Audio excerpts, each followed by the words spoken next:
Good morning student, मैं Pramod Kumar Gupta chemistry teacher आपका online class में स्वागत है। बच्चों, मैं आप लोगों को 11th केमिस्ट्री पढ़ा रहा था जिसमें आपका एक चैप्टर समाप्त हुआ। आज मैं आप लोगों को दूसरा चैप्टर पढ़ाने जा रहा हूं जो कि चैप्टर का नाम है concept of mole and molar mass, जिसमें आज हमारा पहला लेक्चर है, जिसमें बच्चों आज का टॉपिक है मोल। तो सबसे पहले मैं आप लोगों को मोल की डेफिनेशन बताऊंगा, मोल से संबंधित विशेष जानकारियां दूंगा। आप लोग ध्यान से देखिएगा और सुनिएगा। बच्चों, डेफिनेशन जानिए, मोल किसे कहते हैं। तो किसी पदार्थ की वह मात्रा जिसमें उसके 6.02213 गुणे 10⁻23 कण क्या होते हैं, उपस्थित होता है, उसे उस पदार्थ का एक मोल कहते हैं। क्या कहते हैं? उसे उस पदार्थ का एक मोल कहते हैं। एक बार फिर डेफिनेशन सुनिएगा।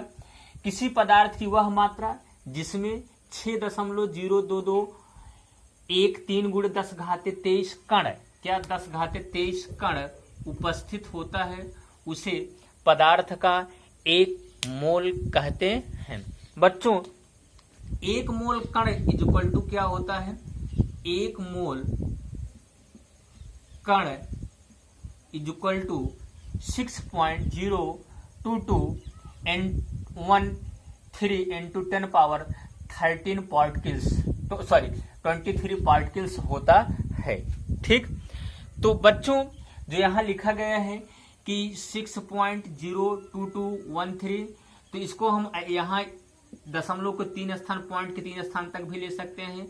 यहाँ 6.022 इंटू 10⁻23 पार्टिकल भी ले सकते हैं, कण ले सकते हैं। ठीक, तो यहाँ ये हो गया। जैसे अब यहाँ लिखने जा रहा हूं बच्चों, पदार्थ और उसकी मात्रा। देखिएगा, पदार्थ और उसकी मात्रा। किसकी मात्रा? पदार्थ की मात्रा। पदार्थ और पदार्थ की मात्रा। और क्या यहाँ कणों की संख्या। क्या लिखा मैंने? कणों की संख्या। तो आप लोग देखिएगा, जैसे मैंने यहां ले लिया बच्चों 1 मोल। क्या? 1 मोल H परमाणु, 1 मोल H परमाणु इज इक्वल टू 6.022 इंटू, यहां मैंने इसके स्थान पे ले रहे हैं 6.022 इंटू 10⁻23 पार्टिकल्स, 23 H परमाणु। ठीक, अगर बच्चों 1 मोल हाइड्रोजन परमाणु है तो उसमें जो कणों की संख्या होगी 6.022 इंटू 10⁻23 H परमाणु। ठीक, अब देखिए यहां जैसे मैंने ले लिया बच्चों 1 मोल H2O अणु, N मोल H2O अणु is equal to 6.022 into 10⁻23 H2O अणु। ठीक, जैसे मैंने ले लिया बच्चों यहां 1 मोल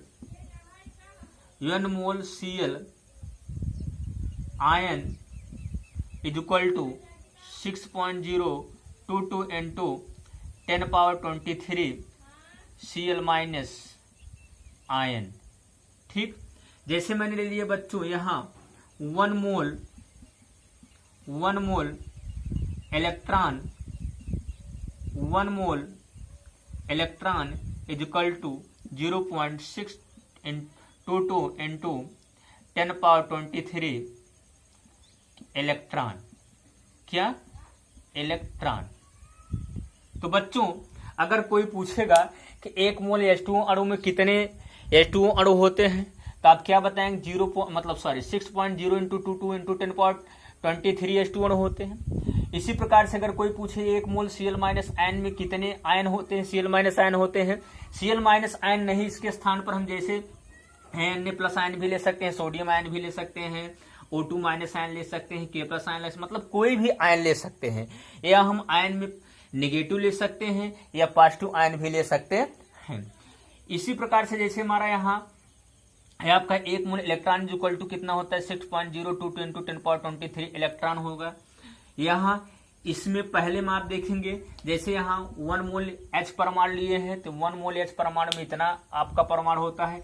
H के स्थान पर हम O परमाणु भी ले सकते हैं, ऑक्सीजन परमाणु भी ले सकते हैं, लिथियम परमाणु भी ले, मतलब कोई भी परमाणु हम ले सकते हैं। कोई भी परमाणु अगर 1 मोल रहेगा तो उसमें परमाणु की संख्या इतनी होगी।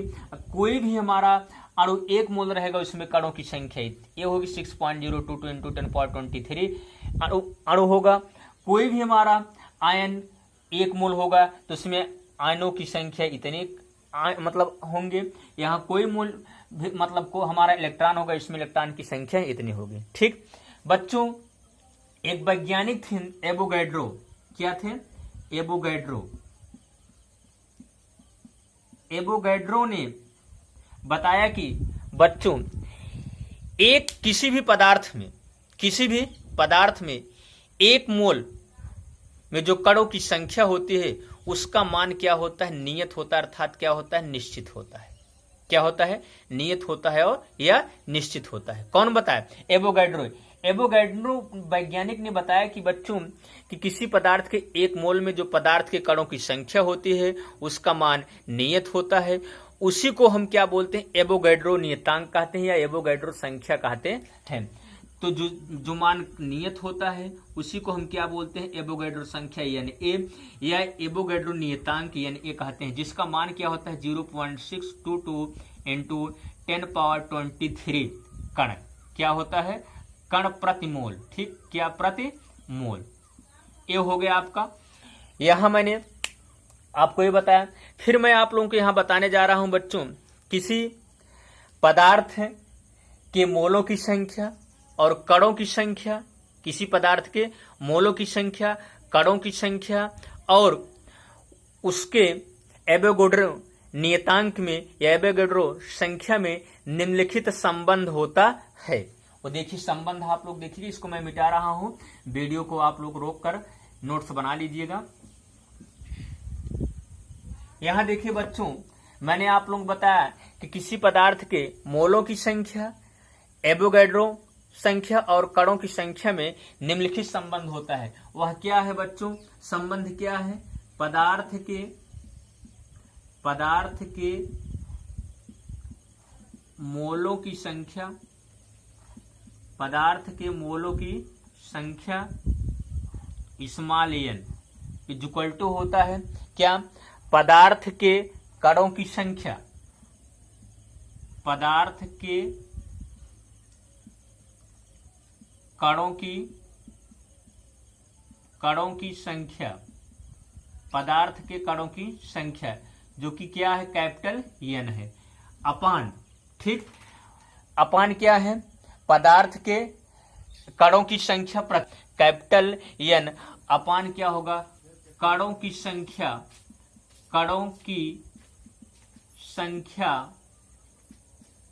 प्रति मोल, कणों की संख्या प्रति मोल जो कि क्या होती है? एवोगैड्रो संख्या होती है। क्या होती है? एवोगैड्रो संख्या Na। तो यहां हम इस फार्मूले को बच्चों ऐसे भी लिख सकते हैं, पदार्थ के मोलों की संख्या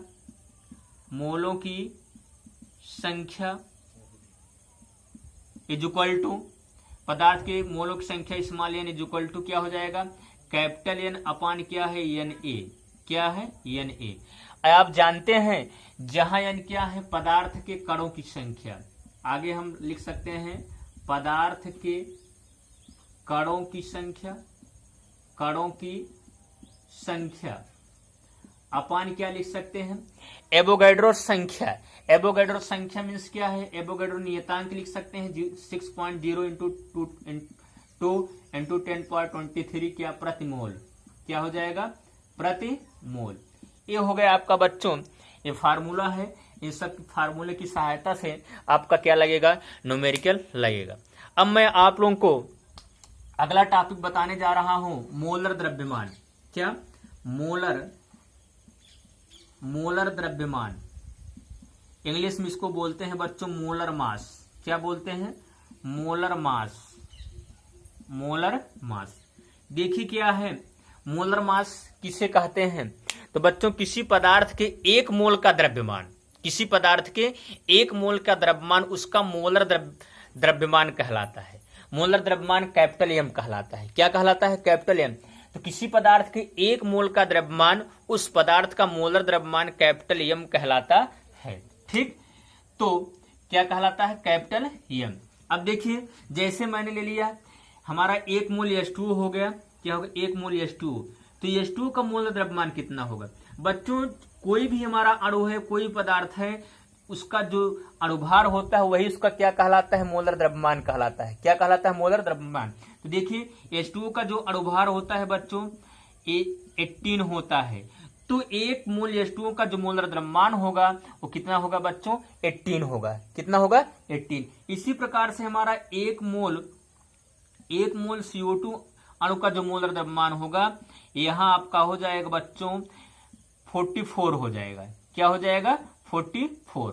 ठीक, तो मैं आप लोगों को अगले टर्न पर आप लोगों को अणुभार के कैलकुलेशन में कैलकुलेट करने के लिए आप लोगों को बताऊंगा बच्चों, और उसके साथ साथ पदार्थ के मोलों की संख्या, मोलर द्रव्यमान और द्रव्यमान में संबंध भी बताऊंगा। आज के लिए बस इतना ही। Thank you. जय हिंद, जय भारत।